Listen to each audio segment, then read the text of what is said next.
ਸਤਨਾਮ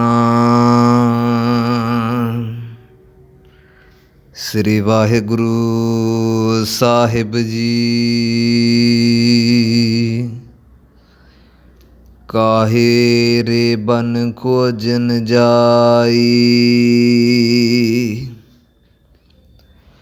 ਸਰਬ ਨਿਵਾਸੀ ਸਦਾ ਅਲੇਪਾ। ਤੋਹੀ ਸੰਗ ਸਮਾਈ, ਪੂਪ ਮਦ ਜਿਉ ਬਾਸ ਬਸਤ ਹੈ।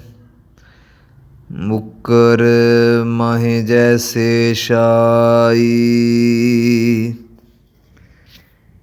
ਤੈਸੇ ਹੀ ਹਾਰ ਬਸੇ ਨਿਰੰਤਰ। ਘਟ ਹੀ ਖੋਜੋਂ ਭਾਈ,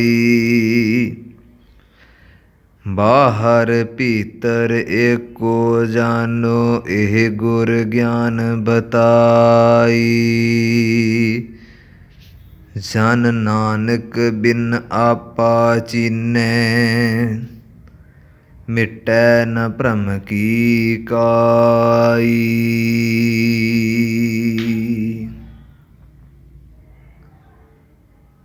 ਮਾਲਕ ਸੱਚੇ ਪਾਤਸ਼ਾਹ ਗੁਰਦੇਵ ਗੁਰੂ ਗ੍ਰੰਥ ਸਾਹਿਬ ਜੀ, ਜਿਨ੍ਹਾਂ ਦੀ ਪਾਵਨ ਛਤਰ ਛਾਇਆ ਹੇਠ ਸਾਹਿਬ ਜੀ ਦੇ ਪਾਵਨ ਜੀਵਨ ਦੇ ਸੰਬੰਧ ਨੂੰ ਮੁੱਖ ਰੱਖਦੇ ਗੁਰੂ ਤੇਗ ਬਹਾਦਰ ਸਾਹਿਬ ਜੀ ਦੇ ਜੀਵਨ ਨੂੰ ਮੁੱਖ ਰੱਖਦਿਆਂ ਹੋਇਆਂ ਆਪਾਂ ਸਭੇ ਹੀ ਸਾਹਿਬ ਜੀ ਦੀ ਪਾਵਨ ਪਵਿੱਤਰ ਗੋਦ ਦੇ ਅੰਦਰ ਬੈਠ ਕੇ ਗੁਰੂ ਘਰ ਦੀਆਂ ਵਿਚਾਰਾਂ, ਗੁਰੂ ਘਰ ਦੀ ਬੰਦਗੀ ਕੀਰਤਨ ਦੇ ਨਾਲ ਜੁੜ ਕੇ ਸਾਂਝ ਪਾ ਰਹੇ ਹਾਂ। ਮਾਲਕ ਗੁਰੂ ਤੇਗ ਬਹਾਦਰ ਸਾਹਿਬ ਜੀ ਦੇ ਪਾਵਨ ਜੀਵਨ ਦੀ ਵਿਚਾਰ ਨੂੰ ਮੁੱਖ ਰੱਖਦਿਆਂ ਹੋਇਆਂ ਜੋ ਆਪਾਂ ਅੱਜ ਵਿਚਾਰ ਆਰੰਭ ਕਰਨੀ ਹੈ, ਇਸ ਤੋਂ ਪਹਿਲੋਂ ਬਾਜਾਂ ਵਾਲੇ ਸ਼ਹਿਨਸ਼ਾਹ ਦਸ਼ਮੇਸ਼ ਪਿਤਾ, ਪੁੱਤਰਾਂ ਦੇ ਦਾਨੀ ਸਤਿਗੁਰੂ ਸੱਚੇ ਪਾਤਸ਼ਾਹ ਜੀ ਦੇ ਵੱਲੋਂ ਬਖਸ਼ਿਸ਼ ਕੀਤੀ ਹੋਈ ਫਤਿਹ ਨਾਲ ਸਾਂਝ ਪਾਓ ਜੀ। ਵਾਹਿਗੁਰੂ ਜੀ ਕਾ ਖਾਲਸਾ, ਵਾਹਿਗੁਰੂ ਜੀ ਕੀ ਫਤਿਹ। ਮਾਲਕ ਗੁਰੂ ਤੇਗ ਬਹਾਦਰ ਸਾਹਿਬ ਜੀ ਸੱਚੇ ਪਾਤਸ਼ਾਹ, ਜਿਨ੍ਹਾਂ ਦਾ ਕਿ ਆਪਾਂ ਜੀਵਨ ਸਰਵਣ ਕਰ ਰਹੇ ਹਾਂ। ਮੈਂ ਪਿੱਛੇ ਬੇਨਤੀ ਕੀਤੀ ਸੀ ਸਤਿਗੁਰੂ ਜੀ ਦੇ ਬਾਰੇ ਵਿੱਚ ਕਿ ਸਤਿਗੁਰੂ ਸੱਚੇ ਪਾਤਸ਼ਾਹ ਜੀ ਦਾ ਸੁਭਾਅ ਬੜਾ ਦਿਆਲੂ ਸੀ, ਬੜੀ ਕਿਰਪਾ ਰੱਖਦੇ ਸਨ ਸਾਹਿਬ ਸੱਚੇ ਪਾਤਸ਼ਾਹ ਹਰੇਕ ਦੇ ਉੱਤੇ, ਭਾਵੇਂ ਉਹ ਕੋਈ ਵੀ ਸੀ ਨਾ, ਭਾਵੇਂ ਕੋਈ ਉਹਨਾਂ ਦੇ ਨਾਲ ਦਿਲ ਤੋਂ ਵੀ ਖਾਰ ਖਾਂਦਾ ਸੀ ਨਾ, ਪਰ ਸਾਹਿਬ ਨੇ ਹਮੇਸ਼ਾ ਹੀ ਉਹਨੂੰ ਗਲਵੱਕੜੀ ਦੇ ਨਾਲ ਲਾਇਆ ਸੀ। ਇੱਥੇ ਮੈਂ ਆਪ ਜੀ ਨੂੰ ਬੇਨਤੀ ਕਰ ਦੇਵਾਂ ਕਿ ਤੁਸੀਂ ਧੀਰਮਲ ਵੱਲ ਵੇਖ ਲਓ। ਉਹਨੇ ਸਤਿਗੁਰਾਂ ਦੇ ਉੱਤੇ ਹਮਲਾ ਕਰਵਾਇਆ, ਪਰ ਸਾਹਿਬ ਜੀ ਨੇ ਉਹਨੂੰ ਗਲਵੱਕੜੀ 'ਚ ਲਿਆ। ਸਾਹਿਬ ਜੀ ਨੇ ਉਹਨੂੰ ਕੋਈ ਮਾੜਾ ਲਫ਼ਜ਼ ਨਹੀਂ ਸੀ ਬੋਲਿਆ, ਉਹਨੂੰ ਇਹੀ ਗੱਲ ਕਹੀ ਕਿ ਧੀਰਮਲ, ਪਰਮਾਤਮਾ ਤੈਨੂੰ ਸ਼ਾਂਤੀ ਦੇਵੇ, ਵਾਹਿਗੁਰੂ ਤੇਰਾ ਭਲਾ ਕਰੇ। ਸਾਹਿਬ ਨੇ ਉਸ ਸਮੇਂ ਜੇ ਚਾਹੁੰਦੇ ਨਾ, ਕਿਉਂਕਿ ਉਹਨਾਂ ਦਾ ਇੱਕ ਸਿੱਖ ਸੀਗਾ ਭਾਈ ਮੱਖਣ ਸ਼ਾਹ, ਜਦੋਂ ਉਹਨੂੰ ਪਤਾ ਲੱਗਿਆ ਨਾ ਕਿ ਮੇਰੇ ਗੁਰੂ ਦੇ ਉੱਤੇ ਇਹਨੇ ਗੋਲੀ ਚਲਾਈ ਹੈ, ਜੇ ਅਗਰ ਚਾਹੁੰਦੇ ਸਤਿਗੁਰੂ ਸੱਚੇ ਪਾਤਸ਼ਾਹ ਤਾਂ ਉਹਨੂੰ ਸਜ਼ਾ ਵੀ ਦਵਾ ਸਕਦੇ ਸਨ, ਪਰ ਮਾਲਕ ਜੀ ਕਹਿਣ ਲੱਗੇ ਨਹੀਂ, ਅਸੀਂ ਇਹ ਨਹੀਂ ਚਾਹੁੰਦੇ ਕਿ ਕਿਸੇ ਨੂੰ ਕੁਛ ਮਾੜਾ ਕਿਹਾ ਜਾਵੇ, ਇਹਨੂੰ ਛੱਡ ਦਿਓ। ਮੱਖਣ ਸ਼ਾਹ ਜੀ ਨੂੰ ਕਿਹਾ ਇਹਨੂੰ ਜਾਣ ਦਿਓ, ਜੋ ਮਾਲ ਅਸਬਾਬ ਇਹਨੇ ਲੁੱਟਿਆ ਵਾ ਉਹ ਵੀ ਇਹਨੂੰ ਦੇ ਦਿਓ ਵਾਪਸ, ਕੀ ਫਾਇਦਾ ਆ, ਅਸੀਂ ਮਾਇਆ ਰੱਖ ਕੇ ਕੁਛ ਨਹੀਂ ਲੈਣਾ ਹੈਗਾ। ਫਿਰ ਸਤਿਗੁਰਾਂ ਦੇ ਜੀਵਨ ਦੀ ਜੋ ਘਟਨਾ ਹੈ ਬਚਪਨ ਦੀ, ਜਿਹਦੇ ਵਿੱਚ ਇੱਕ ਛੋਟੇ ਜਿਹੇ ਬੱਚੇ ਨੂੰ ਆਪਣੀ ਸ਼ਾਹੀ ਪੋਸ਼ਾਕ ਹੀ ਮਹਾਰਾਜ ਨੇ ਪਹਿਨਾ ਦਿੱਤੀ। ਕਹਿਣ ਲੱਗੇ ਕਿ ਮੇਰੀ ਮਾਤਾ ਨੇ ਤਾਂ ਮੈਨੂੰ ਦੇ ਦੇਣੀ ਹੈ ਦੁਬਾਰਾ ਫਿਰ, ਪਰ ਤੂੰ ਇਹਨੂੰ ਪਹਿਨ ਲਾ, ਤੂੰ ਇਹਨੂੰ ਪਾ ਲਾ ਆਪਣੇ ਸਰੀਰ ਉੱਤੇ, ਤਾਂ ਕਿ ਤੈਨੂੰ ਠੰਡ ਨਾ ਲੱਗ ਜਾਵੇ। ਇਹੋ ਜਿਹੇ ਦਿਆਲਤਾ ਭਰੇ ਦਿਆਲੂ ਸੁਭਾਅ ਸੀਗਾ ਮੇਰੇ ਮਾਲਕ ਗੁਰੂ ਤੇਗ ਬਹਾਦਰ ਸਾਹਿਬ ਸੱਚੇ ਪਾਤਸ਼ਾਹ ਜੀ ਦਾ। ਫਿਰ ਜਦੋਂ ਧੀਰਮਲ ਦੇ ਵੱਲੋਂ ਸਤਿਗੁਰੂ ਵਿਹਲੇ ਹੋਏ ਅਤੇ ਮਾਲਕ ਜੀ ਨੇ ਇਹ ਗੱਲ ਨਿਰਣਾ ਕੀਤਾ ਕਿ ਕਿਉਂ ਨਾ ਹੁਣ ਪ੍ਰਚਾਰ ਦਾ ਜਿਹੜਾ ਕੰਮ ਹੈ ਉਹਨੂੰ ਵਧਾ ਲਿਆ ਜਾਵੇ, ਪ੍ਰਚਾਰ ਕੀਤਾ ਜਾਵੇ। ਸਤਿਗੁਰੂ ਨੇ ਇਹ ਗੱਲ ਸੋਚ ਵਿਚਾਰ ਕੇ ਨਾਲ ਆਪਣੇ ਸਾਹਿਬ ਜੀ ਨੇ ਕੁਝ ਮੁਖੀ ਸਿੱਖ ਲਏ, ਭਾਈ ਦਵਾਰਕਾ ਦਾਸ ਅਤੇ ਭਾਈ ਮੱਖਣ ਸ਼ਾਹ ਜੀ। ਬਾਬਾ ਬਕਾਲਾ ਸਾਹਿਬ ਤੋਂ ਆਪ ਜੀ ਚੱਲੇ ਹੋ ਅਤੇ ਚੱਲਦੇ ਹੋਏ ਸਾਹਿਬ ਸੱਚੇ ਪਾਤਸ਼ਾਹ ਪਹੁੰਚਦੇ ਹਨ ਸ੍ਰੀ ਅੰਮ੍ਰਿਤਸਰ ਵਿਖੇ, ਦਰਬਾਰ ਸਾਹਿਬ ਵਿਖੇ ਪਹੁੰਚਦੇ ਹਨ। ਕਿਉਂਕਿ ਇੱਕ ਸਿੱਖ ਦੀ ਇਹ ਭਾਵਨਾ ਹੁੰਦੀ ਹੈ ਕਿ ਮੈਂ ਦਰਬਾਰ ਸਾਹਿਬ ਵਿਖੇ ਪਹੁੰਚ ਕੇ ਮੱਥਾ ਟੇਕਣਾ ਹੈ, ਅਤੇ ਗੁਰੂ ਸਾਹਿਬ ਜੀ ਦਾ ਤਾਂ ਪਾਵਨ ਅਸਥਾਨ ਹੀ ਉਹ ਸੀ। ਸਤਿਗੁਰੂ ਦਾ ਜਨਮ ਵੀ ਉੱਥੋਂ ਦਾ, ਅਤੇ ਫਿਰ ਸਾਹਿਬ ਜੀ ਦੇ ਪਿਤਾ ਜੀ ਵੀ ਉੱਥੇ ਸਨ, ਅਤੇ ਗੁਰੂ ਨਾਨਕ ਸਾਹਿਬ ਜੀ ਦਾ ਕੇਂਦਰੀ ਅਸਥਾਨ ਹੋਵੇ, ਸਾਹਿਬ ਜੀ ਦੇ ਸਿੱਖੀ ਦੇ ਘਰ ਦਾ ਅਸਥਾਨ ਹੋਵੇ, ਅਤੇ ਕਿਹੜਾ ਉੱਥੇ ਨਹੀਂ ਜਾਣਾ ਚਾਹੇਗਾ। ਇਸੇ ਪ੍ਰਕਾਰ ਗੁਰੂ ਤੇਗ ਬਹਾਦਰ ਸਾਹਿਬ ਮਹਾਰਾਜ ਜੀ ਨੇ ਇੱਛਾ ਜ਼ਾਹਰ ਕੀਤੀ ਕਿ ਦਰਬਾਰ ਸਾਹਿਬ ਦੇ ਦਰਸ਼ਨ ਕੀਤੇ ਜਾਣ, ਸੰਗਤ ਦੇ ਦਰਸ਼ਨ ਕੀਤੇ ਜਾਣ, ਸਾਰੇ ਹੀ ਉੱਥੇ ਪਹੁੰਚੀਏ ਆਪਾਂ, ਤਾਂ ਕਿ ਜੋ ਗੁਰੂ ਘਰ ਦੀਆਂ ਜਿਹੜੀਆਂ ਖੁਸ਼ੀਆਂ ਹਨ ਸਾਨੂੰ ਵੀ ਪ੍ਰਾਪਤ ਹੋਣ। ਪਰ ਜਿਹੜੇ ਉੱਥੇ ਮਸੰਦ ਸਨ ਨਾ, ਜਿਹੜੇ ਉੱਥੋਂ ਦਾ ਪ੍ਰਬੰਧ ਚਲਾਉਂਦੇ ਸਨ, ਉਹ ਨਹੀਂ ਸਨ ਚਾਹੁੰਦੇ, ਉਹ ਨਹੀਂ ਸੀ ਚਾਹੁੰਦੇ ਕਿ ਸਤਿਗੁਰੂ ਸੱਚੇ ਪਾਤਸ਼ਾਹ ਇੱਥੇ ਆਣ ਕੇ ਸੰਗਤ ਨੂੰ ਕੋਈ ਸੱਚ ਦਾ ਹੋਕਾ ਦੇ ਦੇਣ।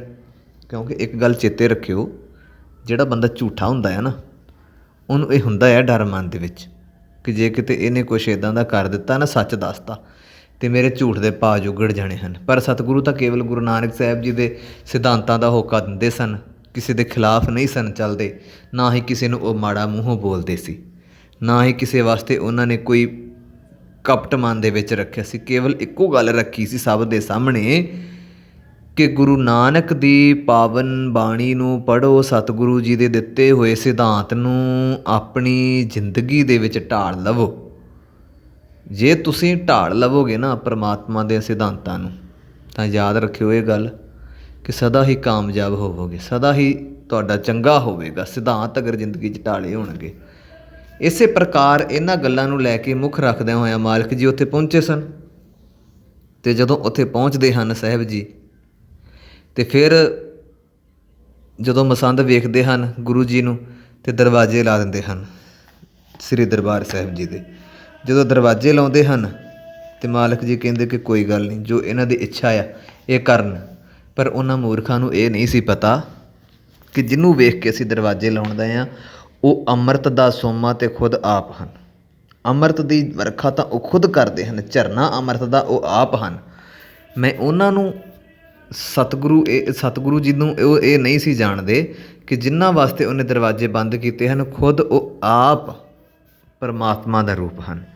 ਅਤੇ ਜਦੋਂ ਗੁਰੂ ਕੇ ਸੰਗਤਾਂ ਨੂੰ ਇਹ ਗੱਲ ਪਤਾ ਲੱਗੀ ਨਾ ਕਿ ਗੁਰੂ ਸਾਹਿਬ ਜੀ ਦੀ ਬੇਅਦਬੀ ਕੀਤੀ ਹੈ, ਗੁਰੂ ਸਾਹਿਬ ਜੀ ਨੂੰ ਅੰਦਰ ਨਹੀਂ ਜਾਣ ਦਿੱਤਾ, ਤਾਂ ਕੁਛ ਗੁਰਸਿੱਖ ਆਗੂ ਉੱਥੋਂ ਦੇ, ਕੁਛ ਬੀਬੀਆਂ, ਕੁਛ ਭੈਣਾਂ, ਕੁਛ ਨੌਜਵਾਨ ਭਰਾ ਸਤਿਗੁਰੂ ਜੀ ਦੇ ਸਾਹਮਣੇ ਆਉਂਦੇ ਹਨ, ਹੱਥ ਜੋੜ ਕੇ ਬੈਠਦੇ ਹਨ। ਕਿਉਂਕਿ ਮਾਲਕ ਜੀ ਲਾਗੇ ਨਾ ਅਕਾਲ ਤਖਤ ਸਾਹਿਬ ਦੇ ਪਹੁੰਚ ਗਏ ਸਨ। ਜਦੋਂ ਵੇਖਿਆ ਕਿ ਦਰਵਾਜ਼ਾ ਬੰਦ ਕਰ ਦਿੱਤਾ ਇਹਨਾਂ ਨੇ, ਨਹੀਂ ਦਰਸ਼ਨ ਕਰਵਾਉਣੇ, ਅਤੇ ਮਾਲਕ ਜੀ ਨਾ ਅਕਾਲ ਤਖਤ ਸਾਹਿਬ ਦੇ ਕੋਲ ਆਣ ਕੇ ਬੈਠ ਗਏ। ਉੱਥੇ ਬੈਠੇ ਹਨ ਕਿ ਕੁਝ ਸਮਾਂ ਬੈਠ ਕੇ ਇੱਥੇ ਗੁਜ਼ਾਰ ਕੇ ਪਰਮਾਤਮਾ ਦੀ ਯਾਦ ਵਿੱਚ ਫਿਰ ਆਪਾਂ ਵਾਪਸ ਚੱਲਦੇ ਹਾਂ। ਅਤੇ ਸੰਗਤ ਨੂੰ ਜਦੋਂ ਪਤਾ ਲੱਗਿਆ ਨਾ ਕਿ ਇਹਨਾਂ ਦੁਸ਼ਟਾਂ ਨੇ ਸ੍ਰੀ ਦਰਬਾਰ ਸਾਹਿਬ ਜੀ ਦੇ ਦਰਸ਼ਨ ਨਹੀਂ ਕਰਵਾਏ, ਅਤੇ ਸੰਗਤ ਨੇ ਇੱਕ ਤਾਂ ਜਿੱਥੇ ਉਹਨਾਂ ਨੂੰ ਫਿਟਕਾਰਾਂ ਪਾਈਆਂ, ਲਾਹਣਤਾਂ ਪਾਈਆਂ ਮਸੰਦਾਂ ਨੂੰ, ਅਤੇ ਉੱਥੇ ਗੁਰੂ ਤੇਗ ਬਹਾਦਰ ਸਾਹਿਬ ਮਹਾਰਾਜ ਜੀ ਦੇ ਸਾਹਮਣੇ ਉਹਨਾਂ ਨੇ ਹੱਥ ਜੋੜੇ, ਸੀਸ ਝੁਕਾਇਆ ਅਤੇ ਕਹਿਣਾ ਕੀਤਾ ਕਿ ਸੱਚੇ ਪਾਤਸ਼ਾਹ ਜੀ ਇਹ ਨਹੀਂ ਜਾਣਦੇ ਕਿ ਤੁਸੀਂ ਕੌਣ ਜੇ, ਤੁਸੀਂ ਮਿਹਰ ਕਰੋ, ਸਾਡੇ ਨਗਰ ਨੂੰ ਚੱਲੋ।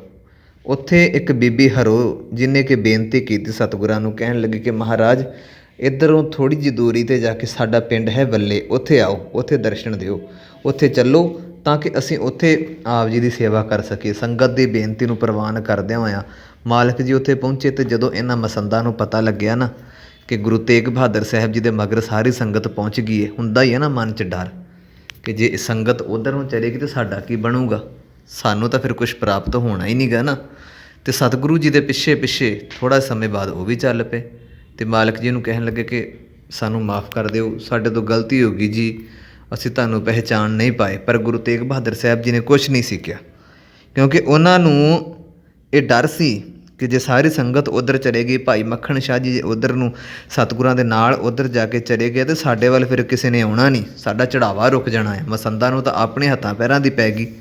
ਅਤੇ ਸਤਿਗੁਰੂ ਸੱਚੇ ਪਾਤਸ਼ਾਹ ਜੀ ਨੇ ਉੱਥੇ ਫਿਰ ਕੁਝ ਸਮਾਂ ਰਹਿ ਕੇ ਸੰਗਤ ਨੂੰ ਉਪਦੇਸ਼ ਦਿੱਤਾ, ਪ੍ਰਚਾਰ ਕੀਤਾ। ਫਿਰ ਉਹਦੇ ਬਾਅਦ ਸੰਗਤ ਦੇ ਕੋਲੋਂ ਮਾਲਕ ਜੀ ਨੇ ਬੇਨਤੀ ਕੀਤੀ ਸੰਗਤ ਨੂੰ ਕਿ ਹੁਣ ਅਸੀਂ ਅੱਗੇ ਵੀ ਚੱਲ ਕੇ ਹੋਰਾਂ ਸੰਗਤਾਂ ਨੂੰ ਮਿਲਣਾ ਹੈ, ਪ੍ਰਚਾਰ ਕਰਨਾ ਹੈ। ਫਿਰ ਸਾਹਿਬ ਜੀ ਗੋਇੰਦਵਾਲ ਸਾਹਿਬ ਪਹੁੰਚੇ, ਫਿਰ ਅੱਗੇ ਚੱਲ ਕੇ ਤਲਵੰਡੀ ਸਾਬੋ ਕੀ, ਫਿਰ ਬਾਂਗਰ ਦੇਸ਼ ਵਾਲੀ ਸਾਈਡ, ਹਰਿਆਣੇ ਵਾਲੀ ਸਾਈਡ ਉੱਥੇ ਪਹੁੰਚਦੇ ਹਨ ਸਤਿਗੁਰੂ ਸੱਚੇ ਪਾਤਸ਼ਾਹ। ਅਤੇ ਉੱਥੇ ਵੀ ਸਾਹਿਬ ਸੱਚੇ ਪਾਤਸ਼ਾਹ ਜੀ ਦੇ ਪ੍ਰਚਾਰ ਦਾ ਇੰਨਾ ਜ਼ਿਆਦਾ, ਜਿੱਦਾਂ ਕਹਿ ਲਓ ਕਿ ਬੋਲਬਾਲਾ ਸੀ। ਉੱਥੇ ਵੀ ਮਾਲਕ ਜੀ ਦੇ ਗੁਰਸਿੱਖ ਜਿਹੜੇ ਕਿ ਸੱਜੇ ਹੋਏ ਸਨ। ਭਾਈ ਦੱਗੋ ਨਾਮ ਦਾ ਇੱਕ ਗੁਰੂ ਦਾ ਸਿੱਖ ਸੀਗਾ ਉੱਥੇ, ਜਿਹਨੇ ਪਹਿਲੋਂ ਹੀ ਮਾਲਕ ਜੀ ਦੇ ਕੋਲੋਂ ਇਹ ਆਗਿਆ ਪ੍ਰਾਪਤ ਕਰ ਲਈ ਸੀ ਕਿ ਜਦੋਂ ਤੁਸੀਂ ਆਉਣਾ ਹੈ ਤਾਂ ਮੈਂ ਤੁਹਾਡੇ ਵਾਸਤੇ ਇੱਕ ਮਹਿਲਨੁਮਾ ਇੱਥੇ ਕਮਰਾ ਤਿਆਰ ਕਰ ਦੇਣਾ ਹੈ, ਭਾਵ ਕਿ ਮਹਿਲ ਵਰਗਾ ਇੱਥੇ ਤੁਹਾਡੇ ਲਈ ਰਹਿਣ ਸਹਿਣ ਦਾ ਪ੍ਰਬੰਧ ਕਰਾਂਗਾ। ਜੋ ਮਹਿਲਾਂ ਦੇ ਵਿੱਚ ਸਾਰਾ ਕੁਛ ਮਿਲਦਾ ਹੈ ਉਹ ਕੁਛ ਹੀ ਇੱਥੇ ਤੁਹਾਡੇ ਵਾਸਤੇ ਹੋਵੇਗੀ। ਤੁਹਾਨੂੰ ਕਿਸੇ ਪ੍ਰਕਾਰ ਦੀ ਕੋਈ ਦਿੱਕਤ ਨਹੀਂ ਆਵੇਗੀ। ਰਹਿਣ ਦੇ ਵਿੱਚ, ਉੱਠਣ ਦੇ ਵਿੱਚ, ਬੈਠਣ ਦੇ ਵਿੱਚ ਸਾਰਾ ਕੁਛ ਹੀ ਤੁਹਾਡੇ ਵਾਸਤੇ ਹੋਵੇਗਾ। ਅਤੇ ਸਤਿਗੁਰੂ ਸੱਚੇ ਪਾਤਸ਼ਾਹ ਜੀ ਨੇ ਜਦੋਂ ਉੱਥੇ ਵੇਖਿਆ ਨਾ, ਅਤੇ ਉੱਥੇ ਬਿਰਾਜੇ, ਅਤੇ ਨਾਲ ਹੀ ਭਾਈ ਦੱਗੋ ਜਿਹੜਾ ਕਿ ਗੁਰੂ ਦਾ ਸਿੱਖ ਸੀ, ਉਹ ਸਤਿਗੁਰੂ ਦੇ ਕੋਲ ਹੱਥ ਜੋੜ ਕੇ ਖੜ੍ਹਿਆ। ਮਾਲਕ ਜੀ ਨੂੰ ਉਹਨੇ ਕਹਿਣਾ ਕੀਤਾ ਕਿ ਮੈਂ ਚਾਹੁੰਦਾ ਹਾਂ ਕਿ ਇੱਥੇ ਇੱਕ ਖੂਹ ਲਵਾ ਲਈਏ। ਅਤੇ ਸਤਿਗੁਰੂ ਦੀ ਇੱਥੇ ਮੈਂ ਬੇਨਤੀ ਕਰ ਦੇਵਾਂ ਕਿ ਗੁਰੂ ਤੇਗ ਬਹਾਦਰ ਸਾਹਿਬ ਮਹਾਰਾਜ ਜੀ ਦੇ ਨਾ ਦਿਮਾਗ ਦੇ ਵਿੱਚ ਇੱਕ ਗੱਲ ਜ਼ਰੂਰ ਰਹਿੰਦੀ ਸੀ। ਉਹ ਕਿਤੇ ਵੀ ਜਾਂਦੇ ਸਨ, ਉਹ ਸੋਚਦੇ ਸਨ ਕਿ ਕਿਸੇ ਵੀ ਜੀਵ ਨੂੰ ਪਾਣੀ ਦੀ ਕੋਈ ਕਿੱਲਤ ਨਾ ਆ ਜਾਵੇ, ਪਾਣੀ ਦੀ ਕੋਈ ਦਿੱਕਤ ਨਾ ਆਵੇ ਕਿਸੇ ਨੂੰ, ਭਾਵੇਂ ਉਹ ਕੋਈ ਵੀ ਹੋਵੇ। ਹਰੇਕ ਮਨੁੱਖ ਨੂੰ ਜਿਹੜੀ ਹੈ ਜਲ ਦੀ ਜਿਹੜੀ ਵਿਵਸਥਾ ਹੈ ਉਹ ਮੁਹੱਈਆ ਕਰਵਾਈ ਜਾਵੇ। ਇਸ ਵਾਸਤੇ ਸਤਿਗੁਰੂ ਸੱਚੇ ਪਾਤਸ਼ਾਹ ਜੀ ਹਰੇਕ ਜਗ੍ਹਾ ਉੱਤੇ ਪਹੁੰਚ ਕੇ ਜਲ ਦਾ ਜ਼ਰੂਰ ਪ੍ਰਬੰਧ ਕਰਕੇ ਦਿੰਦੇ ਸਨ, ਖੂਹ ਲਵਾਉਂਦੇ ਸਨ। ਫਿਰ ਉੱਥੇ ਖੂਹ ਲਵਾਉਣ ਦਾ ਕਾਰਨ ਸੀ ਆਈ ਹੋਈ ਜਿਹੜੀ ਵੀ ਸੰਗਤ ਹੈ ਗੁਰੂ ਕੀ, ਉਹਨਾਂ ਸਾਰਿਆਂ ਨੂੰ ਹੀ ਜਿਹੜਾ ਕਿ ਉੱਠ ਕੇ ਜਦੋਂ ਉੱਠਦੇ ਹਨ ਇਸ਼ਨਾਨ ਪਾਣੀ ਕਰਨ, ਜੇ ਕੋਈ ਦੂਰੋਂ ਆਉਂਦਾ ਹੈ ਉਹ ਆਪਣੇ ਹੱਥ ਮੂੰਹ ਧੋ ਲਵੇ। ਅਤੇ ਗੁਰੂ ਕੇ ਲੰਗਰਾਂ ਵਾਸਤੇ ਵੀ ਜਲ ਦੀ ਸੇਵਾ ਹੈ ਜਿਹੜੀ ਕਿ ਉਹ ਨਿਰੰਤਰ ਚੱਲਦੀ ਰਹੇ। ਇਸ ਕਰਕੇ ਸਾਹਿਬ ਸੱਚੇ ਪਾਤਸ਼ਾਹ ਜੀ ਨੇ, ਜੋ ਕਿ ਭਾਈ ਦੱਗੋ ਨੇ ਬੇਨਤੀ ਕੀਤੀ, ਅਤੇ ਸਤਿਗੁਰੂ ਸੱਚੇ ਪਾਤਸ਼ਾਹ ਜੀ ਨੇ ਖੂਹ ਲਵਾਇਆ। ਅਤੇ ਮਿੱਠਾ ਇੰਨਾ ਜ਼ਿਆਦਾ ਪਾਣੀ ਸੀ ਨਾ ਉਸ ਖੂਹ ਦਾ ਕਿ ਸ਼ਰਬਤ ਤੋਂ ਵੀ ਜ਼ਿਆਦਾ ਮਿੱਠਾ ਸੀ। ਅਸੀਂ ਉਸ ਪਾਣੀ ਨੂੰ, ਉਸ ਜਲ ਨੂੰ ਮਹਿਸੂਸ ਨਹੀਂ ਕਰ ਸਕਦੇ ਕਿੰਨਾ ਕੁ ਮਿੱਠਾ ਹੋਵੇਗਾ। ਸੋ ਸਤਿਗੁਰੂ ਸੱਚੇ ਪਾਤਸ਼ਾਹ ਜੀ ਨੇ, ਅਸੀਂ ਉਹਨਾਂ ਦੀਆਂ ਵਡਿਆਈਆਂ ਪੜ੍ਹ ਸਕਦੇ ਹਾਂ, ਸੁਣ ਸਕਦੇ ਹਾਂ, ਬਿਆਨ ਕਰ ਸਕਦੇ ਹਾਂ, ਆਪਣੀ ਜ਼ਿੰਦਗੀ ਦੇ ਵਿੱਚ ਢਾਲ ਕੇ ਉਹਨਾਂ ਵਰਗੇ ਬਣ ਸਕਦੇ ਹਾਂ, ਕਿਉਂਕਿ ਇਹ ਵਡਿਆਈਆਂ ਇੱਕ ਜਿਹੜੀਆਂ ਸਤਿਗੁਰੂ ਜੀ ਦਾ ਸਿਧਾਂਤ ਹੈ ਉਹ ਸਾਡੇ ਸਭਨਾਂ ਦੇ ਵਾਸਤੇ ਹੀ ਹੈ। ਅਤੇ ਉੱਥੇ ਇੱਕ ਗੁਰੂ ਦਾ ਸਿੱਖ ਹੁੰਦਾ ਸੀਗਾ। ਮੈਂ ਇੱਥੇ ਬੇਨਤੀ ਕਰਾਂ ਕਿ ਨੰਦ ਲਾਲ ਸੋਹਣੇ ਦਾ ਪੁੱਤਰ ਰਾਮਦੇਵ, ਜਿਹਨੇ ਕਿ ਸਿੱਖੀ ਧਾਰਨ ਕਰ ਲਈ ਸੀ, ਉਹਦਾ ਵੀ ਸੁਭਾਅ ਬੜਾ ਹੀ ਸੇਵਾ ਵਾਲਾ ਸੀ, ਬੜੀ ਹੀ ਨਿਮਰਤਾ ਵਾਲਾ ਸੀ, ਬੜਾ ਹੀ ਉਹ ਸਤਿਗੁਰੂ ਜੀ ਦਾ ਸ਼ਰਧਾਲੂ ਸੀ। ਅਤੇ ਉਹਨੇ ਕੀ ਕਰਨਾ ਕਿ ਜਿਹੜੀ ਸੰਗਤ ਆਉਣੀ ਨਾ, ਉਹਨਾਂ ਵਾਸਤੇ ਜਲ ਲੈ ਕੇ ਆਉਣਾ, ਇਸ਼ਨਾਨ ਕਰਵਾਉਣਾ, ਲੰਗਰ ਵਾਸਤੇ ਜਲ ਲੈ ਕੇ ਆਉਣਾ, ਮਸ਼ਕਾਂ ਭਰ ਭਰ ਕੇ ਲੰਗਰ ਜਿਹੜਾ ਕਿ ਰਸਤੇ ਦੇ ਵਿੱਚ ਜਲ ਨੂੰ ਛਿੜਕਣਾ। ਉਹ ਤਾਂ ਛਿੜਕਦਾ ਸੀ ਕਿ ਜਿਹੜੀ ਸੰਗਤ ਆਉਂਦੀ ਸੀਗੀ ਉਹਨਾਂ ਦੇ ਜਿਹੜੇ ਪੈਰ ਹਨ ਉਹ ਮਿੱਟੀ ਘੱਟੇ ਨਾਲ ਨਾ ਭਰ ਜਾਣ, ਉਹਨਾਂ ਦੇ ਲੀੜੇ ਕੱਪੜੇ ਜਿਹੜੇ ਹਨ ਉਹਨਾਂ ਉੱਤੇ ਮਿੱਟੀ ਘੱਟਾ ਨਾ ਭਰ ਜਾਵੇ। ਜਲ ਇੰਨਾ ਜ਼ਿਆਦਾ ਛਿੜਕ ਦੇਣਾ ਕਿ ਮੀਂਹ ਵਰਗਾ ਮਾਹੌਲ ਪੈਦਾ ਕਰ ਦੇਣਾ, ਇਉਂ ਲੱਗਣਾ ਕਿ ਮੀਂਹ ਪੈ ਕੇ ਹਟਿਆ ਹੈ, ਇੰਨਾ ਜ਼ਿਆਦਾ ਭਾਵ ਕਿ ਉਹਨੇ ਜਲ ਛਿੜਕਣਾ। ਅਤੇ ਸਤਿਗੁਰੂ ਸੱਚੇ ਪਾਤਸ਼ਾਹ ਜੀ ਨਾ ਉਹਦੀ ਸੇਵਾ ਤੋਂ ਬੜੇ ਪ੍ਰਸੰਨ ਹੋਏ, ਕਿਉਂਕਿ ਗੁਰੂ ਸਾਹਿਬ ਸੱਚੇ ਪਾਤਸ਼ਾਹ ਜੀ ਵੇਖਦੇ ਪਏ ਸਨ ਕਿ ਜੇ ਇਹ ਬੜੇ ਦਿਲ ਨਾਲ ਸੇਵਾ ਕਰਨ ਦਿਆ ਹੈ। ਸਤਿਗੁਰੂ ਨੇ ਉਹਨੂੰ ਬੁਲਾਇਆ ਕੋਲ, ਕਹਿਣ ਲੱਗੇ ਕਿ ਗੁਰੂ ਦੇ ਸਿੱਖਾ, ਸੇਵਾ ਤਾਂ ਤੂੰ ਕਰਦਾ ਹੈ ਬਹੁਤ ਜ਼ਿਆਦਾ, ਇਹਦੇ ਵਿੱਚ ਕੋਈ ਕਮੀ ਨਹੀਂ, ਕੋਈ ਸ਼ੱਕ ਨਹੀਂ ਕਿ ਤੂੰ ਸੇਵਾ ਨਹੀਂ ਕਰਦਾ। ਸੇਵਾ ਤੂੰ ਕਰਦਾ ਹੈ ਤਨ ਤੋਂ, ਮਨ ਤੋਂ, ਦਿਲ ਤੋਂ ਹੋ ਕੇ ਕਰਦਾ ਹੈ। ਅਤੇ ਜਿਹੜਾ ਤੇਰਾ ਨਾਮ ਹੈ, ਜੇ ਅਸੀਂ ਇਹਨੂੰ ਮੀਂਹਾਂ ਕਰ ਦਈਏ, ਤੈਨੂੰ ਕੋਈ ਇਤਰਾਜ਼ ਤਾਂ ਨਹੀਂ? ਅਤੇ ਸਤਿਗੁਰਾਂ ਦੇ ਸਾਹਮਣੇ ਉਹ ਹੱਥ ਜੋੜ ਕੇ ਖੜ੍ਹ ਗਿਆ, ਕਹਿਣ ਲੱਗਿਆ ਮਹਾਰਾਜ ਸੱਚੇ ਪਾਤਸ਼ਾਹ, ਮੈਨੂੰ ਕਾਹਦਾ ਇਤਰਾਜ਼ ਹੋ ਸਕਦਾ ਆ? ਮੇਰੇ ਮਾਲਕ ਜੀ, ਮੈਨੂੰ ਕਾਹਦਾ ਇਤਰਾਜ਼ ਹੋ ਸਕਦਾ ਆ? ਤੁਸੀਂ ਮਿਹਰ ਕਰ ਦਿਓ, ਦਇਆ ਕਰ ਦਿਓ, ਰਹਿਮਤ ਕਰ ਦਿਓ। ਮੈਂ ਤਾਂ ਆਪ ਜੀ ਨੂੰ ਇਹੀ ਬੇਨਤੀ ਕਰੂੰਗਾ ਕਿ ਜੋ ਵੀ ਤੁਸੀਂ ਨਾਮ ਰੱਖ ਦੇਵੋਗੇ ਮੇਰੇ ਵਾਸਤੇ ਉਹ ਹੀ ਨਾਮ ਪ੍ਰਵਾਨ ਹੈ। ਅਤੇ ਸਤਿਗੁਰੂ ਸੱਚੇ ਪਾਤਸ਼ਾਹ ਜੀ ਨੇ ਉਹਨੂੰ ਗਲਵੱਕੜੀ 'ਚ ਲਿਆ ਅਤੇ ਕਹਿਣ ਲੱਗੇ ਕਿ ਅੱਜ ਤੋਂ ਬਾਅਦ ਤੈਨੂੰ ਸੰਗਤ ਭਾਈ ਮੀਂਹਾ ਕਹਿ ਕੇ ਬੁਲਾਏਗੀ। ਇੰਨਾ ਹੀ ਨਹੀਂ ਮਾਣ ਦਿੱਤਾ, ਸਤਿਗੁਰੂ ਸੱਚੇ ਪਾਤਸ਼ਾਹ ਜੀ ਨੇ ਉਹਨੂੰ ਪ੍ਰਸੰਨ ਹੋ ਕੇ ਪੂਰਬ ਦੇਸ਼ ਦਾ ਪ੍ਰਚਾਰਕ ਵੀ ਨਿਯੁਕਤ ਕਰ ਦਿੱਤਾ ਸੀ। ਮਾਲਕ ਸੱਚੇ ਪਾਤਸ਼ਾਹ ਜੀ ਨਾ ਹਰੇਕ ਉੱਤੇ ਦਇਆ ਕਰਦੇ ਸਨ, ਹਰੇਕ ਉੱਤੇ ਕਿਰਪਾ ਕਰਦੇ ਸਨ, ਹਰੇਕ ਨੂੰ ਮਾਣ ਬਖਸ਼ਦੇ ਸਨ। ਇੱਥੇ ਮੈਂ ਬੇਨਤੀ ਕਰਾਂ, ਕਿਉਂਕਿ ਗੁਰੂ ਦੇ ਸਿੱਖ ਜਿਹੜੇ ਹੁੰਦੇ ਹਨ ਨਾ, ਉਹ ਸਦਾ ਹੀ ਗੁਰੂ ਦੇ ਵਾਸਤੇ ਹੁੰਦੇ ਹਨ। ਅਤੇ ਗੁਰੂ ਸੱਚੇ ਪਾਤਸ਼ਾਹ ਜੀ ਨੇ ਆਪਣੇ ਸਿੱਖਾਂ ਨੂੰ ਇੰਨਾ ਜ਼ਿਆਦਾ ਮਾਣ ਬਖਸ਼ਿਆ। ਇੱਕ ਸਤਿਗੁਰੂ ਜੀ ਦੀ ਸ਼ਰਧਾਲੂ ਸੀ ਰਾਣੀ ਚੰਪਾ। ਚੰਪਾ ਰਾਣੀ ਦੇ ਕਹਿਣ ਉੱਤੇ ਸਤਿਗੁਰਾਂ ਨੇ ਚੱਕ ਨਾਨਕੀ ਦੀ ਸਥਾਪਨਾ ਕੀਤੀ ਸੀ। ਸਤਿਗੁਰੂ ਸੱਚੇ ਪਾਤਸ਼ਾਹ ਜੀ, ਮੈਂ ਬੇਨਤੀ ਕਰਾਂ ਕਿ ਜਿਹੜੇ 52 ਰਾਜੇ ਸਨ ਨਾ ਗੁਰੂ ਹਰਗੋਬਿੰਦ ਸਾਹਿਬ ਮਹਾਰਾਜ ਜੀ ਦੇ ਸਮੇਂ, ਜਿਨ੍ਹਾਂ ਨੂੰ ਕਿ ਸਤਿਗੁਰੂ ਨੇ ਕੈਦ ਵਿੱਚੋਂ ਛੁਡਵਾਇਆ ਸੀ, ਇਸ ਖਾਨਦਾਨ ਦੇ ਵਿੱਚੋਂ ਰਾਜਾ ਸੀ ਤਾਰਾ ਚੰਦ, ਅਤੇ ਉਹਦਾ ਬੇਟਾ ਸੀਗਾ ਰਾਜਾ ਦੀਪ ਚੰਦ। ਦੀਪ ਚੰਦ ਦਾ ਜੋ ਕਿ ਦੇਹਾਂਤ ਹੋ ਗਿਆ, ਅਤੇ ਇਹ ਖਬਰ ਸਤਿਗੁਰੂ ਸੱਚੇ ਪਾਤਸ਼ਾਹ ਜੀ ਧਮਧਾਨ ਰਹਿੰਦੇ ਸਨ। ਅਤੇ ਉੱਥੇ ਜਦੋਂ ਮਿਲੀ ਨਾ ਸਤਿਗੁਰਾਂ ਨੂੰ, ਅਤੇ ਰਾਣੀ ਨੇ ਮਨ ਦੇ ਵਿੱਚ ਇਸ ਫੁਰਨਾ ਕੀਤਾ ਕਿ ਜੇ ਸਤਿਗੁਰੂ ਸੱਚੇ ਪਾਤਸ਼ਾਹ ਸਾਡੇ ਦੁੱਖ ਦੀ ਘੜੀ ਵਿੱਚ ਸ਼ਾਮਲ ਹੋ ਜਾਣ ਤਾਂ ਬਹੁਤ ਚੰਗਾ ਆ। ਅਤੇ ਗੁਰੂ ਘਰ ਦੀ ਸ਼ਰਧਾਲੂ ਰਾਣੀ ਦੀ ਇਸ ਬੇਨਤੀ ਨੂੰ ਸਤਿਗੁਰੂ ਸਵੀਕਾਰ ਕਰਦਿਆਂ ਹੋਇਆਂ ਉਹਦੇ ਘਰੇ ਪਹੁੰਚਦੇ ਹਨ। ਸਾਹਿਬ ਸੱਚੇ ਪਾਤਸ਼ਾਹ ਤਕਰੀਬਨ 3-4 ਦਿਨ ਉਹਦੇ ਘਰੇ ਰਹਿੰਦੇ ਹਨ, ਅਤੇ ਆਪਣੇ ਨਾਲ ਕੁਝ ਆਗੂ ਸਿੱਖ ਲੈਂਦੇ ਹਨ, ਅਤੇ ਨਾਲ ਹੀ ਆਪਣਾ ਪਰਿਵਾਰ, ਆਪ ਖੁਦ ਸਤਿਗੁਰੂ ਸੱਚੇ ਪਾਤਸ਼ਾਹ ਗੁਰੂ ਤੇਗ ਬਹਾਦਰ ਸਾਹਿਬ ਜੀ, ਨਾਲ ਮਾਤਾ ਨਾਨਕੀ ਜੀ, ਭਾਈ ਹਰੀ ਜੀ, ਮਾਤਾ ਸੁਲੱਖਣੀ ਜੀ, ਸੂਰਜਮਲ ਦੇ ਬੇਟੇ ਨੂੰ ਵੀ ਨਾਲ ਲੈਂਦੇ ਸਨ। ਅਤੇ ਸਤਿਗੁਰੂ ਸੱਚੇ ਪਾਤਸ਼ਾਹ ਜੀ ਉਹਦੇ ਗ੍ਰਹਿ ਵਿਖੇ ਪਹੁੰਚ ਕੇ ਉੱਥੇ ਫਿਰ ਉਹਨਾਂ ਦੇ ਦੁੱਖਾਂ ਵਿੱਚ ਸ਼ਾਮਲ ਹੁੰਦੇ ਹਨ। ਮਾਲਕ ਸੱਚੇ ਪਾਤਸ਼ਾਹ ਜਦੋਂ ਉਹਦੇ ਕੋਲ ਪਹੁੰਚਦੇ ਹਨ, ਉਹਨੂੰ ਦਿਲਾਸਾ ਦਿੰਦੇ ਹਨ, ਉਹਨੂੰ ਸਮਝਾਉਂਦੇ ਹਨ, ਸਾਰਾ ਕੁਛ ਜੋ ਕਿ ਜਗਤ ਦਾ ਆਉਣ ਜਾਣ ਦਾ ਕਿਰਿਆ ਸਿਸਟਮ ਹੈ ਉਹਦੇ ਬਾਰੇ ਵਿੱਚ ਸਮਝਾ ਕੇ ਉਹਦੇ ਜੀਵਨ ਨੂੰ ਪਵਿੱਤਰ ਕਰਦੇ ਹਨ। ਮਾਲਕ ਜੀ ਨੇ ਦੱਸਣਾ ਕੀਤਾ ਕਿ ਜੋ ਮਨੁੱਖ ਇੱਕ ਵਾਰੀ ਆਉਂਦਾ ਹੈ ਵਾਪਸ ਉਹਨੇ ਜਾਣਾ ਹੀ ਜਾਣਾ ਹੈ, ਪਰ ਇਹ ਪਰਮਾਤਮਾ ਦੀ ਖੇਤੀ ਹੈ। ਕੋਈ ਪਹਿਲਾਂ ਚਲੇ ਗਿਆ, ਕੋਈ ਬਾਅਦ ਵਿੱਚ ਚਲੇ ਗਿਆ, ਕੋਈ ਬਚਪਨ ਦੇ ਵਿੱਚ ਚਲਿਆ ਜਾਂਦਾ ਹੈ, ਕੋਈ ਜਵਾਨੀ 'ਚ ਅਤੇ ਕੋਈ ਵਡੇਰੀ ਉਮਰ ਦੇ ਵਿੱਚ। ਸਤਿਗੁਰੂ ਸੱਚੇ ਪਾਤਸ਼ਾਹ ਜੀ ਦੇ ਜਦੋਂ ਇਹ ਬਚਨ ਸੁਣੀ ਅਤੇ ਰਾਣੀ ਨੂੰ ਆਪਣੇ ਦੁੱਖ ਵੀ ਭੁੱਲ ਗਏ ਸਨ, ਕਿਉਂਕਿ ਗੁਰੂ ਸਾਹਿਬ ਜੀ ਦੇ ਬਚਨ ਕਰਨ ਦਾ ਤਰੀਕਾ, ਸਮਝਾਉਣ ਦਾ ਤਰੀਕਾ ਹੀ ਇੰਨਾ ਵਾਜਬ ਸੀ ਕਿ ਕਿਸੇ ਨੂੰ ਕੋਈ ਸ਼ੰਕਾ ਨਹੀਂ ਸੀ ਹੁੰਦਾ। ਪਰ ਰਾਣੀ ਦੇ ਮਨ ਵਿੱਚ ਇੱਕ ਖਿਆਲ ਸੀ, ਚੰਪਾ ਰਾਣੀ ਨੂੰ ਖਦਸ਼ਾ ਸੀ ਕਿ ਜੇ ਭਾਈ ਦੱਗੋ ਨੂੰ ਬੇਨਤੀ ਕਰ ਦੇਵਾਂ ਕਿ ਕਿਤੇ ਸਤਿਗੁਰੂ ਸੱਚੇ ਪਾਤਸ਼ਾਹ ਜੀ ਵਾਪਸ ਧਮਧਾਨ ਸਾਹਿਬ ਹੀ ਨਾ ਚਲੇ ਜਾਣ ਕੀਰਤਪੁਰ ਸਾਹਿਬ ਨੂੰ ਛੱਡ ਕੇ। ਜੇ ਕੀਰਤਪੁਰ ਸਾਹਿਬ ਨੂੰ ਛੱਡ ਦਿੱਤਾ ਤਾਂ ਫਿਰ ਅਸੀਂ ਵੀ ਉੱਜੜ ਜਾਵਾਂਗੇ, ਅਤੇ ਇਸ ਅਸਥਾਨ ਦੀ ਜਿਹੜੀ ਹੈ ਕਿ ਜੋ ਮੰਗ ਹੈ ਉਹ ਵੀ ਘੱਟ ਜਾਵੇਗੀ, ਇੱਥੇ ਰੌਣਕਾਂ ਘੱਟ ਜਾਣਗੀਆਂ, ਅਤੇ ਮਾਤਾ ਨਾਨਕੀ ਜੀ ਤੱਕ ਵੀ ਪਹੁੰਚ ਕੀਤੀ ਜਾਵੇ।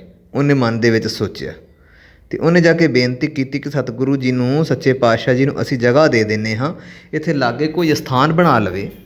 ਅਸੀਂ ਨਹੀਂ ਚਾਹੁੰਦੇ ਕਿ ਸਤਿਗੁਰੂ ਸੱਚੇ ਪਾਤਸ਼ਾਹ ਜੀ ਸਾਨੂੰ ਛੱਡ ਕੇ ਜਾਣ, ਹਮੇਸ਼ਾ ਸਾਡੇ ਕੋਲ ਰਹਿਣ। ਅਸੀਂ ਤਾਂ ਸਤਿਗੁਰੂ ਦੇ ਸਿੱਖ ਹਾਂ, ਜਿੱਥੇ ਉਹ ਸਾਨੂੰ ਆਪਣੇ ਨਾਲ ਰੱਖਣਗੇ ਉੱਥੇ ਹੋਰਾਂ ਦਾ ਵੀ ਭਲਾ ਰਹੇਗਾ। ਇੱਕ ਗੱਲ ਚੇਤੇ ਰੱਖਿਓ, ਜੇ ਤੁਸੀਂ ਗੁਰੂ ਦੇ ਬਣ ਕੇ ਰਹਿੰਦੇ ਹੋ ਨਾ, ਅਤੇ ਗੁਰੂ ਸਾਹਿਬ ਵੀ ਹਮੇਸ਼ਾ ਤੁਹਾਡੇ ਹੀ ਬਣ ਕੇ ਰਹਿਣਗੇ, ਕਦੇ ਤੁਹਾਡੀ ਬਾਂਹ ਨਹੀਂ ਛੱਡਣਗੇ। ਪਰ ਮਨ 'ਚ ਖਿਆਲ ਰੱਖ ਲਿਓ ਕਿ ਕਿਤੇ ਇਹ ਨਾ ਹੋਵੇ ਕਿ ਅਸੀਂ ਪਖੰਡੀਆਂ ਦੇ ਕੋਲ ਤੁਰੇ ਫਿਰੀਏ, ਅਸੀਂ ਪੁੱਛਣਾ ਵਾਲਿਆਂ ਦੇ ਕੋਲ ਤੁਰੇ ਫਿਰੀਏ, ਅਸੀਂ ਧਾਗੇ ਤਵੀਤਾਂ ਵਾਲਿਆਂ ਦੇ ਕੋਲ ਤੁਰੇ ਫਿਰੀਏ। ਕਿਉਂਕਿ ਸਤਿਗੁਰੂ ਸੱਚੇ ਪਾਤਸ਼ਾਹ ਜੀ ਗੁਰੂ ਗ੍ਰੰਥ ਸਾਹਿਬ ਮਹਾਰਾਜ ਜੀ ਦੇ ਹੁੰਦਿਆਂ ਹੋਇਆਂ ਸਾਨੂੰ ਦੇਹਾਂ ਦੇ ਨਾਲ ਜੁੜਨ ਦੀ ਜ਼ਰੂਰਤ ਨਹੀਂ ਹੈ। ਸਾਨੂੰ ਕੇਵਲ ਅਤੇ ਕੇਵਲ ਗੁਰੂ ਸਾਹਿਬ ਜੀ ਦੇ ਪਾਵਨ ਬਚਨਾਂ ਦੇ ਨਾਲ ਜੁੜਨ ਦੀ ਜ਼ਰੂਰਤ ਹੈ। ਅਤੇ ਸਤਿਗੁਰੂ ਜੀ ਨੂੰ ਜਦੋਂ ਰਾਣੀ ਦੇ ਜਿਹੜੇ ਬਚਨ ਸਨ, ਜਦੋਂ ਸਿੱਖਾਂ ਨੇ ਸਾਹਿਬ ਜੀ ਤੱਕ ਪਹੁੰਚਾਏ ਕਿ ਮਾਲਕ ਜੀ, ਰਾਣੀ ਤਾਂ ਇਹ ਚਾਹੁੰਦੀ ਹੈ ਕਿ ਤੁਸੀਂ ਇੱਥੇ ਜ਼ਮੀਨ ਲੈ ਲਵੋ, ਅਤੇ ਅਸੀਂ ਚਾਹੁੰਦੇ ਹਾਂ ਕਿ ਆਪ ਜੀ ਇਸ ਨਗਰ ਦੀ ਜਿਹੜੀ ਕਿ ਨੀਂਹ ਪੱਥਰ ਰੱਖ ਦਿਓ, ਚੱਕ ਨਾਨਕੀ ਦੀ ਜਦੋਂ ਤੁਸੀਂ ਨੀਂਹ ਪੱਥਰ ਰੱਖ ਦਿਓਗੇ ਅਸਥਾਨ ਦੀ, ਅਤੇ ਇੱਥੇ ਦੁਬਾਰਾ ਫਿਰ ਰੌਣਕਾਂ ਰਹਿਣਗੀਆਂ। ਤੁਸੀਂ ਭਾਵੇਂ ਪ੍ਰਚਾਰ ਵੀ ਕਰਦੇ ਰਹੋ, ਇੱਧਰ ਉੱਧਰ ਆਉਂਦੇ ਜਾਂਦੇ ਵੀ ਰਹੋ, ਪਰ ਤੁਹਾਡੇ ਹੱਥਾਂ ਦੇ ਨਾਲ ਉਸਾਰਿਆ ਹੋਇਆ ਇਹ ਨਗਰ ਜਿਹੜਾ ਹੋਵੇਗਾ ਨਾ, ਇਹਦੇ ਵਿੱਚ ਜਦੋਂ ਕੀਰਤਨ ਚੱਲੇਗਾ, ਨਾਮ ਬਾਣੀ ਚੱਲੇਗੀ, ਗੁਰੂ ਕੇ ਲੰਗਰ ਚੱਲਣਗੇ, ਸਾਰੀਆਂ ਸੰਗਤਾਂ ਫਿਰ ਇੱਧਰ ਆਉਣਗੀਆਂ, ਅਤੇ ਸਾਨੂੰ ਇਹ ਮਹਿਸੂਸ ਹੁੰਦਾ ਰਹੇਗਾ ਕਿ ਗੁਰੂ ਸਾਹਿਬ ਸਾਡੇ ਨਾਲ ਹਨ। ਸਤਿਗੁਰੂ ਸੱਚੇ ਪਾਤਸ਼ਾਹ, ਤੁਹਾਡਾ ਠੀਕ ਹੈ ਕਿ ਤੁਸੀਂ ਪ੍ਰਚਾਰ ਕਰਨਾ ਹੈ, ਹਰੇਕ ਨਗਰ ਦੇ ਵਿੱਚ ਪਹੁੰਚਣਾ ਹੈ, ਜਿਵੇਂ ਸਾਡਾ ਭਲਾ ਕੀਤਾ ਇੱਦਾਂ ਹੀ ਅਨੇਕਾਂ ਹੋਰ ਭੁੱਲੇ ਭਟਕਿਆਂ ਦਾ ਵੀ ਭਲਾ ਕਰੋਗੇ। ਅਤੇ ਮਾਲਕ ਜੀ ਮਿਹਰ ਕਰ ਦਿਓ, ਸਾਡੇ ਵੱਲੋਂ ਇਹ ਬੇਨਤੀ, ਇਹ ਜਿਹੜੀ ਭੇਟਾ ਹੈ ਇਹਨੂੰ ਸਵੀਕਾਰ ਕਰਕੇ ਇਸ ਨਗਰ ਦਾ ਨੀਂਹ ਪੱਥਰ ਰੱਖੋ ਆਪਣੇ ਹੱਥਾਂ ਦੇ ਨਾਲ, ਅਤੇ ਇਸ ਨਗਰ ਨੂੰ ਭਾਵ ਕੇ ਰੌਣਕਾਂ ਬਖਸ਼ੋ, ਖੁਸ਼ੀਆਂ ਬਖਸ਼ੋ। ਮਾਲਕ ਜੀ ਨੇ ਉਹ ਜਗ੍ਹਾ 'ਤੇ ਫਿਰ ਨੀਂਹ ਪੱਥਰ ਜਦੋਂ ਰੱਖਿਆ, ਅਤੇ ਇੱਥੇ ਮੈਂ ਬੇਨਤੀ ਕਰ ਦੇਵਾਂ ਕਿ ਉਸ ਸ਼ਹਿਰ ਦਾ ਨਾਮ ਵੀ ਫਿਰ ਚੱਕ ਨਾਨਕੀ ਰੱਖ ਦਿੱਤਾ ਮਾਤਾ ਨਾਨਕੀ ਜੀ ਦੇ ਨਾਮ ਉੱਤੇ। ਸ਼ਹਿਰ ਦਾ ਨਾਮ ਚੱਕ ਨਾਨਕੀ ਰੱਖਿਆ ਤਾਂ ਕਿ ਜੋ ਸਭਨਾਂ ਨੂੰ ਯਾਦ ਰਵੇ। ਅਤੇ ਜਿਹੜਾ ਨਾਮ ਸੀ ਚੱਕ ਨਾਨਕੀ, ਸਤਿਗੁਰੂ ਸੱਚੇ ਪਾਤਸ਼ਾਹ ਜੀ ਨੇ ਫਿਰ ਉਸ ਜਗ੍ਹਾ 'ਤੇ ਕੀਰਤਨ ਕਰਵਾਇਆ। ਆਪ ਸਤਿਗੁਰੂ ਸੱਚੇ ਪਾਤਸ਼ਾਹ ਜੀ ਨੇ ਉਸ ਜਗ੍ਹਾ ਦੇ ਉੱਤੇ ਬੈਠੇ ਅਤੇ ਉਸ ਅਸਥਾਨ ਨੂੰ ਭਾਗ ਲਾਏ। ਇਸ ਅਸਥਾਨ ਨੂੰ ਪਹਿਲਾਂ ਮਾਖੋਵਾਲ ਵੀ ਆਖਦੇ ਸੀਗੇ।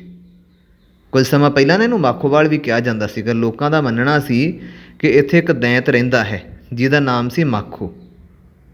ਲੋਕਾਂ ਦਾ ਮੰਨਣਾ ਸੀ, ਪਰ ਗੁਰਬਾਣੀ ਨਹੀਂ ਮੰਨਦੀ ਇਸ ਗੱਲ ਨੂੰ। ਸਤਿਗੁਰੂ ਸੱਚੇ ਪਾਤਸ਼ਾਹ ਜੀ ਨੂੰ ਜਦੋਂ ਸੰਗਤਾਂ ਨੇ ਦੱਸਿਆ ਨਾ ਕਿ ਇੱਥੇ ਇੱਕ ਮਾਖੋ ਨਾਮ ਦਾ ਦੈਂਤ ਰਹਿੰਦਾ ਹੈ, ਤਾਂ ਸਾਹਿਬ ਕਹਿੰਦੇ ਕਿ ਇਉਂ ਨਹੀਂ ਹੁੰਦਾ। ਦੈਂਤ ਕੌਣ ਹੈ? ਦੈਂਤ ਸਾਡਾ ਮਨ ਹੈ। ਭੁੱਲੇ ਅਸੀਂ ਹਾਂ। ਜਦੋਂ ਅਸੀਂ ਗੁਰਬਾਣੀ ਨਾਲੋਂ ਅਲੱਗ ਹੁੰਦੇ ਹਾਂ, ਜਦੋਂ ਅਸੀਂ ਕੀਰਤਨ ਦੇ ਨਾਲੋਂ ਅਲੱਗ ਹੁੰਦੇ ਹਾਂ, ਜਦੋਂ ਅਸੀਂ ਗੁਰੂ ਦੇ ਚਰਨਾਂ ਦੇ ਨਾਲੋਂ ਅਲੱਗ ਹੁੰਦੇ ਹਾਂ, ਤਾਂ ਸਾਡਾ ਜਿਹੜਾ ਮਨ ਹੈ ਉਹ ਦੈਂਤ ਬਣ ਜਾਂਦਾ ਹੈ। ਲੋਕਾਂ ਦੇ ਮਗਰ ਨਾ ਲੱਗੋ। ਮਨ ਨੂੰ ਜਿਹੜਾ ਹੈ ਕਿ ਉਹਨੂੰ ਸੰਭਾਲੋ, ਉਹਨੂੰ ਗੁਰੂ ਦੇ ਨਾਮ ਦੇ ਭਾਰ ਹੇਠ ਦੱਬ ਦਿਓ। ਬੰਦਗੀ ਦੇ ਭਾਰ ਹੇਠ ਦੱਬੋ। ਜੇ ਤੁਸੀਂ ਬੰਦਗੀ ਦੇ ਭਾਰ ਹੇਠ ਦੱਬੋਗੇ ਤਾਂ ਚੇਤੇ ਰੱਖਿਓ ਉਹ ਪਰਮਾਤਮਾ ਤੁਹਾਡੀ ਬਾਂਹ ਫੜ ਕੇ ਰੱਖੇਗਾ। ਜੇ ਤੁਸੀਂ ਗੁਰੂ ਦੇ ਚਰਨਾਂ ਦੇ ਵਿੱਚ ਬੈਠੋਗੇ ਤਾਂ ਇੱਕ ਗੱਲ ਯਾਦ ਰੱਖਣਾ, ਗੁਰੂ ਹਮੇਸ਼ਾ ਤੁਹਾਡੀ ਬਾਂਹ ਫੜ ਕੇ ਰੱਖੇਗਾ। ਇਹ ਅਸਥਾਨ ਜਿਹੜਾ ਹੈ ਸਤਿਗੁਰੂ ਕਹਿਣ ਲੱਗੇ ਕਿ ਅਸੀਂ ਨਹੀਂ ਬਣਾਇਆ, ਇਹ ਗੁਰੂ ਨਾਨਕ ਸਾਹਿਬ ਨੇ ਬਣਵਾਇਆ ਹੈ, ਅਕਾਲ ਪੁਰਖ ਨੇ ਬਣਵਾਇਆ ਹੈ, ਅਤੇ ਬਣਵਾਇਆ ਵੀ ਤੁਹਾਡੇ ਵਾਸਤੇ ਹੈ। ਸਤਿਗੁਰੂ ਸੱਚੇ ਪਾਤਸ਼ਾਹ ਜੀ ਨੇ ਫਿਰ ਉਸ ਅਸਥਾਨ ਦਾ ਨਾਮ ਚੱਕ ਨਾਨਕੀ ਲਿਖਿਆ, ਅਤੇ ਚੱਕ ਨਾਨਕੀ ਹੀ ਉਹਦਾ ਨਾਮ ਸਰਕਾਰੀ ਰਿਕਾਰਡ ਦੇ ਵਿੱਚ ਰਿਕਾਰਡ ਹੈ, ਦਰਜ ਹੈ। ਸੋ ਇਸ ਕਰਕੇ ਸਤਿਗੁਰੂ ਸੱਚੇ ਪਾਤਸ਼ਾਹ ਜੀ ਨੇ ਪਾਵਨ ਅਸਥਾਨ ਉੱਤੇ ਨਵੇਂ ਮਕਾਨ, ਨਵੇਂ ਬਾਜ਼ਾਰ, ਨਵੇਂ ਘਰ ਬਣਵਾਏ ਅਤੇ ਨਵੇਂ ਹੀ ਪਰਿਵਾਰ ਫਿਰ ਉੱਥੇ ਰਹਿਣ ਵਾਸਤੇ ਆਏ। ਫਿਰ ਉਹ ਨਗਰ ਵਸਿਆ। ਫਿਰ ਉਸ ਨਗਰ ਦੇ ਵਿੱਚ ਸਤਿਗੁਰੂ ਸੱਚੇ ਪਾਤਸ਼ਾਹ ਜੀ ਨੇ, ਮੈਂ ਪਹਿਲਾਂ ਵੀ ਬੇਨਤੀ ਕੀਤੀ ਸੀ, ਦੁਬਾਰੇ ਫਿਰ ਕਰ ਦੇਵਾਂ ਕਿ ਖੂਹ ਵੀ ਲਗਵਾਇਆ ਸੀ ਸਤਿਗੁਰਾਂ ਨੇ। ਖੂਹ ਬਣਵਾਇਆ ਸਤਿਗੁਰੂ ਸੱਚੇ ਪਾਤਸ਼ਾਹ ਜੀ ਨੇ। ਫਿਰ ਉਹਦਾ ਵੀ ਬੜਾ ਮਿੱਠਾ ਜਲ ਨਿਕਲਿਆ। ਮਿੱਠਾ ਜਲ ਫਿਰ ਸਾਰੀ ਸੰਗਤ ਵਿੱਚ ਵਰਤਾਇਆ ਗਿਆ। ਇਸ਼ਨਾਨ ਪਾਨ ਕਰਨ ਦੇ ਲਈ ਸਭਨਾਂ ਨੂੰ ਸਭਨਾਂ ਨੂੰ ਉਹ ਜਲ ਦਿੱਤਾ ਗਿਆ। ਫਿਰ ਉਸੇ ਹੀ ਜਲ ਨੂੰ ਲੰਗਰ ਦੇ ਵਿੱਚ ਵਰਤਾ ਕੇ ਗੁਰੂ ਘਰ ਦੇ ਪਕਵਾਨ ਤਿਆਰ ਕੀਤੇ ਗਏ। ਫਿਰ ਉੱਥੇ ਗੁਰੂ ਕੇ ਕੀਰਤਨੀਏ ਵੀ ਰੱਖੇ ਗਏ ਚੱਕ ਨਾਨਕੀ ਸਥਾਨ ਉੱਤੇ, ਜੋ ਕਿ ਸਤਿਗੁਰੂ ਸੱਚੇ ਪਾਤਸ਼ਾਹ ਜੀ ਨੇ ਇੱਕ ਰਾਣੀ ਦੇ ਕਹਿਣ ਉੱਤੇ, ਚੰਪਾ ਦੇ ਕਹਿਣ ਦੇ ਉੱਤੇ ਮਾਲਕ ਜੀ ਨੇ ਖੁਸ਼ੀਆਂ ਭਰਿਆ ਉਹ ਸਮਾਂ ਬਖਸ਼ ਦਿੱਤਾ। ਸੋ ਸਤਿਗੁਰੂ ਮਿਹਰ ਕਰਨ। ਇਹ ਗੁਰੂ ਘਰ ਦੀਆਂ ਜੋ ਸਾਖੀਆਂ, ਗੁਰੂ ਘਰ ਦੀਆਂ ਜੋ ਕਹਾਣੀਆਂ, ਗੁਰੂ ਘਰ ਦਾ ਜੋ ਸਿਧਾਂਤ ਹੈ ਸਾਡੇ ਸਾਰਿਆਂ ਦੇ ਵਾਸਤੇ ਹੈ। ਅਸੀਂ ਗੁਰੂ ਦੇ ਸਿਧਾਂਤ ਨਾਲ ਜੁੜਨਾ ਹੈ। ਗੁਰੂ ਸਾਨੂੰ ਆਪਣੇ ਸਿਧਾਂਤ ਨਾਲ ਜੋੜ ਕੇ ਰੱਖਣ, ਪਾਵਨ ਬਾਣੀ ਦੀ ਰਹਿਮਤ ਬਖਸ਼ਣ, ਦਇਆ ਕਰਨ। ਗੁਰੂ ਦੀਆਂ ਸੰਗਤ ਬਖਸ਼ਣਯੋਗ ਹੈ। ਵਿਚਾਰ ਕਰਦਿਆਂ ਬੇਅੰਤ ਗਲਤੀਆਂ ਭੁੱਲਾਂ ਹੁੰਦੀਆਂ ਹਨ। ਗੁਰੂ ਦੀਆਂ ਸੰਗਤਾਂ ਬਖਸ਼ਣਯੋਗ ਹਨ ਜੀ। ਵਾਹਿਗੁਰੂ ਜੀ ਕਾ ਖਾਲਸਾ, ਵਾਹਿਗੁਰੂ ਜੀ ਕੀ ਫਤਿਹ।